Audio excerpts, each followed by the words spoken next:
bahwa dalam suatu negara modern perlu ada pengawasan, perlu ada transparansi dalam menjalankan kekuasaan. Kita faham sejarah umat manusia. Jika ada kekuasaan yang tidak diawasi, maka kekuasaan akan menjadi korup. Kekuasaan yang absolut akan menjadi korup secara absolut. Kita faham bahwa korupsi adalah masalah besar di bangsa kita. Perilaku korupsi ada di setiap eselon birokrasi kita. Ada di setiap institusi dan organisasi pemerintahan. Perilaku korup ada di BUMN kita. Ada di BUMD kita. Ini bukan fakta yang harus kita tutup-tutupi.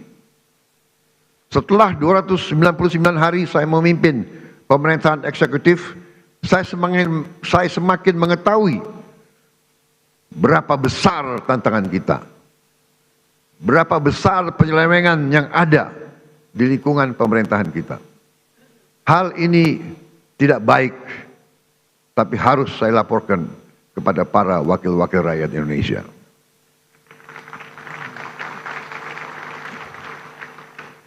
Dalam pidato pelantikan saya di sini, saya sampaikan, bangsa Indonesia harus berani melihat kekurangan-kekurangan sendiri. Harus berani melihat kesalahan-kesalahan kita sendiri. Harus berani melihat penyakit-penyakit yang ada di tubuh kita, agar kita bisa perbaiki kekurangan-kekurangan tersebut. Tanpa mau mengakui, tidak mungkin kita mampu memperbaiki. Saya disumpah untuk melaksanakan perintah Undang-Undang Dasar Republik kita. Karena itu, saya tidak ada pilihan lain selain memimpin upaya pemberantasan korupsi dan penyelewengan di semua lembaga eksekutif dan pemerintah. Itulah sebabnya pada awal tahun 2025 ini kami telah identifikasi dan telah selamatkan 300 triliun uang, 300 triliun rupiah dari APBN yang kami lihat rawan diselewengkan. Di antaranya anggaran perjalanan dinas luar dan dalam negeri yang begitu besar, anggaran alat tulis kantor yang begitu besar, dan berbagai anggaran yang selama ini jadi sumber korupsi dan sumber bacaan. Efisiensi ini diperintah oleh Undang-Undang Dasar kita, yaitu ayat 4 pasal 33 Undang-Undang Dasar Negara Republik Indonesia. 300 triliun rupiah kami geser untuk hal-hal yang lebih produktif dan langsung bisa dirasakan rakyat banyak. Majelis yang terhormat, sebagai Presiden Republik Indonesia, saya bertanggung jawab atas pemerintahan eksekutif. Saya berkewajiban menegakkan hukum demi keselamatan bangsa. Saat ini kita menghadapi realita terjadi kebocoran kekayaan negara kita dalam skala yang sangat besar. Kita mengalami suatu kondisi yang saya sebut net outflow of national wealth. Janganlah kita menghabiskan tenaga kita untuk mencari siapa yang salah. Kita tidak ada waktu. Kita tidak punya cukup energi untuk mencari kesalahan orang. Pemerintah yang saya pimpin harus memusatkan diri untuk mencari solusi yang tepat dan cepat atas masalah pokok ini. Ibarat sebuah badan, kalau darahnya terus mengalir keluar, maka pada suatu titik badan itu akan mati. Kalau mengalirnya kekayaan kita ke luar negeri, kita biarkan terus-menerus, kita berpotensi jadi negara gagal. Karena itu saya berkewajiban untuk mengambil langkah-langkah yang perlu, walaupun itu sulit dan juga tidak populer bagi pihak-pihak tertentu. Saya harus mengambil langkah-langkah untuk menyelamatkan kekayaan negara. agar bisa digunakan untuk kepentingan bangsa kita di hari ini dan di hari esok, untuk kepentingan generasi sekarang dan generasi mendatang. Terus terang saya katakan di sini di hadapan saudara-saudara sekalian, kalau kita konsekuen menjalankan apa yang telah dibuat oleh para pendiri bangsa kita, oleh Bung Karno, Bung Hatta, Bung Syahrir, Haji Agus Salim, tokoh-tokoh generasi 45, yaitu rancang bangun, blueprint negara, bagaimana negara harus dijalankan, yang semua sudah tertuang dalam Undang-Undang Dasar 1945. Saya yakin bangsa kita akan selamat. Undang-Undang Dasar 1945 harus kita pelajari. Undang-Undang Dasar 1945 janganlah menjadi mantra, janganlah menjadi slogan, hanya di bibir kita teriak-teriak terus. Undang-Undang Dasar 1945 adalah rancang bangun yang relevan, rancang bangun yang ampuh, rancang bangun yang nyata, dan rancang bangun yang operasional untuk kita gunakan.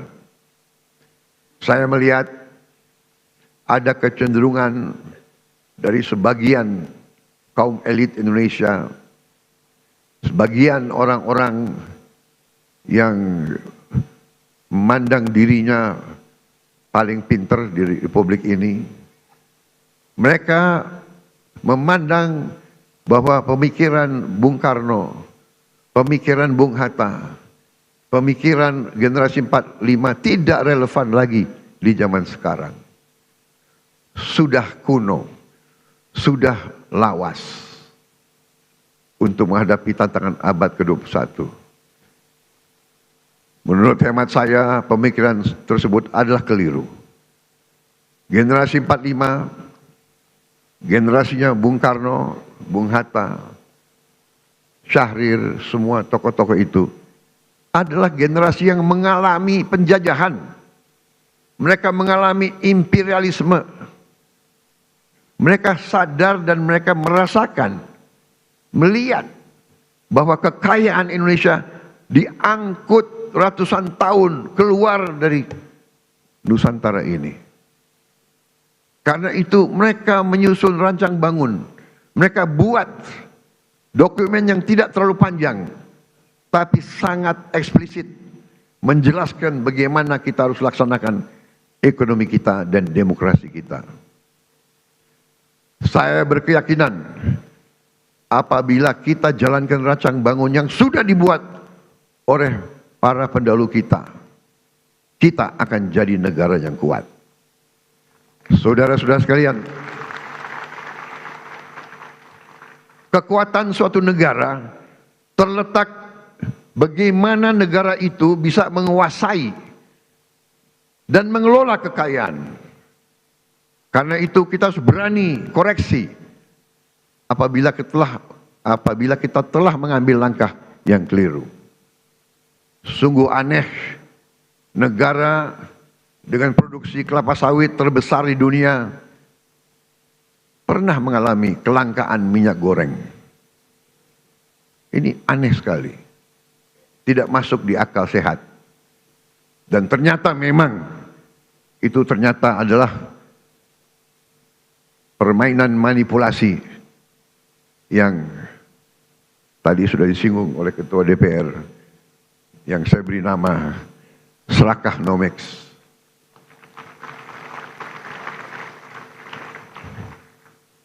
Negara produsen kelapa sawit terbesar di dunia, berminggu-minggu, hampir berapa bulan, kelapa sawit langka.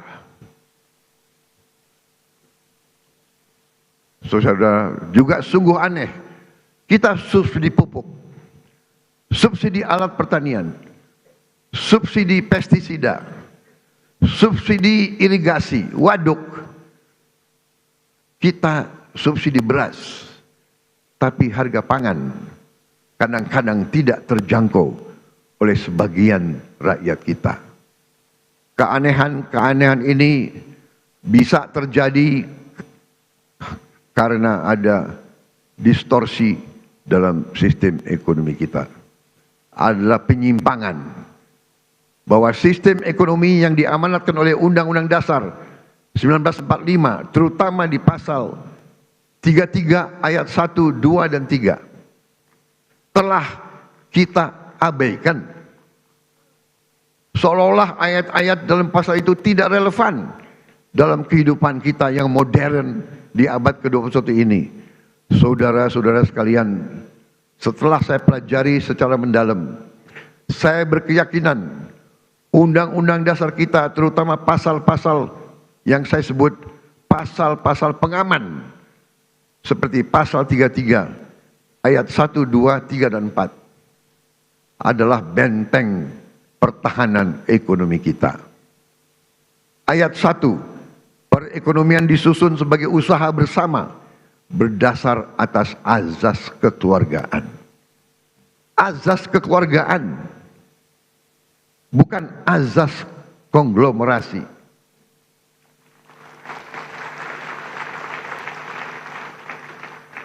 Cabang-cabang produksi yang penting bagi negara dan yang menguasai hajat hidup orang banyak dikuasai oleh negara. Saudara-saudara sekalian, saya ingin bertanya, apakah beras itu penting bagi negara atau tidak? Menguasai atau tidak hajat hidup orang banyak? Apakah penggilingan padi itu penting bagi negara? Apakah penggilingan padi itu hajat hidup orang banyak? Tapi ada sementara, tidak semua, saya harus fair, ada sementara pengusaha-pengusaha yang justru memanfaatkan kekuatan mereka, kekuatan modal mereka untuk dominasi dan manipulasi kehidupan rakyat, dan ini tidak bisa kita terima. Ayat 3, bumi dan air dan kekayaan alam yang terkandung di dalamnya dikuasai oleh negara dan dipergunakan untuk sebesar-besar kemakmuran rakyat. Saudara-saudara, ayat 4, perekonomian nasional diselenggarakan berdasar atas demokrasi ekonomi dengan prinsip kebersamaan, efisiensi, berkeadilan. Jadi efisiensi ini perintah Undang-Undang Dasar. Tapi ada yang demo lawan efisiensi. Berwawasan lingkungan, kemandirian, serta dengan menjaga keseimbangan kemajuan dan kesatuan ekonomi nasional. Saudara-saudara, ketika kita tidak konsekuen menjalankan Undang-Undang Dasar kita, terjadilah distorsi ekonomi, terjadilah pemerataan ekonomi yang tidak cepat, di mana yang menikmati pertumbuhan ekonomi kita hanya segelintir orang saja. Terjadilah kondisi di mana pertumbuhan ekonomi rata-rata 5% selama 7 tahun terakhir tidak tercermin dalam kondisi nyata rakyat Indonesia. Masih terlalu banyak anak-anak yang kelaparan, petani dan nelayan yang kesulitan menjual hasil panennya, rakyat yang belum memiliki rumah layak huni, guru yang belum dihargai, serta keluarga yang tak sanggup berobat karena biaya atau karena tidak ada fasilitas kesehatan di daerahnya. Namun, ketika kita konsekuen menjalankan Undang-Undang Dasar kita dalam 299 hari ini, alhamdulillah saya dapat melaporkan bahwa kita telah mencapai berbagai kemajuan yang cukup berarti. Di tengah konflik politik, konflik ekonomi secara global, perang dagang, perang tarif, ekonomi Indonesia masih berhasil tumbuh di atas 5%. Tumbuh dalam 5,12%. Dan para pakar yakin bahwa ini akan semakin meningkat di saat-saatnya akan mendatang. Di tengah dunia yang penuh gonjang-ganjing, Realisasi investasi kita semester pertama 2025 telah mencapai 942 triliun, naik 13,6% dari tahun lalu. Telah mencapai target